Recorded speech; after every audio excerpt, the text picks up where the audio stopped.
There are only two rules to investing.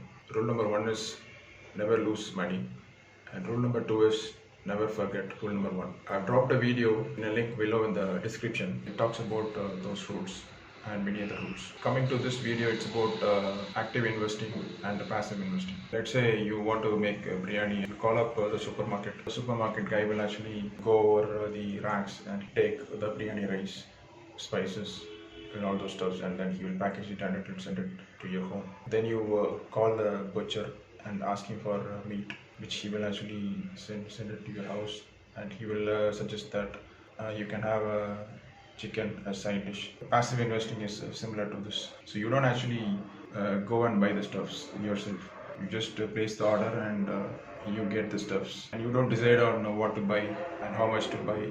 You just have a goal. Say I want to buy a car after 5 years, or I want to buy a house after 5 years, or I need this much money after 5 years for my child's education. So you have the goal, then you go to your trusted financial advisor and you tell him that I have this goal and I want to achieve it, so what should I do? Then if it's a short-term goal, then he might suggest that I invest in a short-term debt fund. If it's a long-term goal, then he will suggest that I invest in a long-term bond fund or equity fund. He will ask me whether you can actually withstand volatility, your risk level. So if I'm risk averse and I cannot withstand volatility, then he will suggest a fund which is investing into bonds. And if I love volatility, then he might suggest me a fund which invests in equity. So with this suggestion, I go to the fund manager's website, the company which sells those funds, and then I look into the funds, read about the fund manager who is actually managing the fund and what other funds he is actually managing and the returns that he has given the past 5 or 10 years. Once I have this picture, then if I am satisfied that that's the right fund for me, then I start investing in the fund. Probably I work out. So basically, if I want 10 lakh at the end of 5 years to buy a car, then I work out what is the investment returns the fund will give, and how much I need to actually put into the fund on a monthly basis. Once I work out that, then I stick to the plan, have patience and discipline, and then after 5 years I sell the fund and then buy a car or buy a house. So that is about passive investment. I'm just taking 10% of the risk here, or the 10% of the decision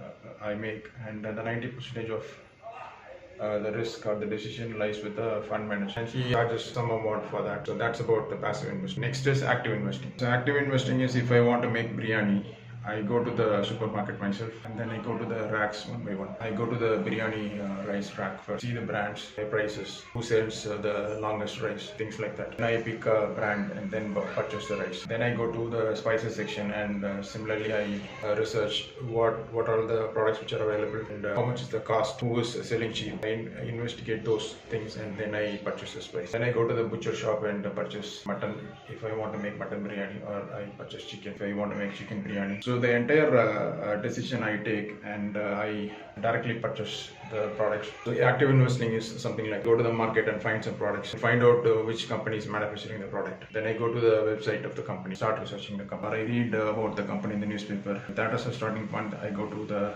website of the company and read about the company. I go to the stock exchange website and retrieve financial results of the company, annual reports of the company, and I search the past performance of the company. Then I do a valuation of the company. It need not be accurate, just the range should be sufficient. Actually, I put a video in the description below where I cover what sort of analysis you need to undertake and how you can actually choose a stock.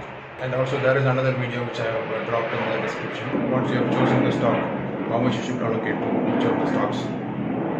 So what are the methods which are available for that? So that video is about that. So you actually do the valuation, see the price of the stock, and then if it's trading below the intrinsic value of the company, you buy the stock in the watch list, and then purchase the stock when it dips. So here in active investing, you actually take all the decisions and the entire risk. The main thing is those of us who have time can actually do this. Those of us who don't have time, they can actually go for the passive investing route. For example, some half an hour in the morning, half an hour in the afternoon, half an hour in the evening for researching the stocks, or you can actually spend the weekend researching the stocks and then purchase the stock whenever you can. If you have a lot of flexibility here, you can do whatever you want. Actually go for passive invest, fund manager who actually chooses a stock for you based on his will and wish. But here you have the flexibility to actually decide what stock to invest in. So that is about active investing.